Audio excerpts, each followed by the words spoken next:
افغانستان.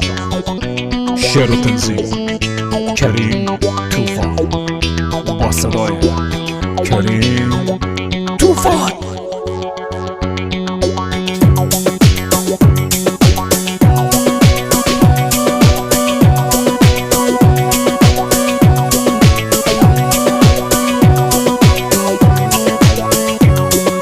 بعضی از ابله‌های هستن که میگوید کمبغل از حساب بیعقلی کمبغل می شود. چرا وی کمبغل شد؟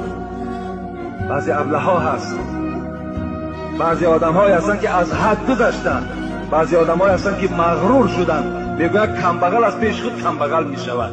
وای خدا کمبغل نمی کند. ای انسان سرکش، یقین بدان پیغمبر تو میگوید الفقراء یدخلون الجنت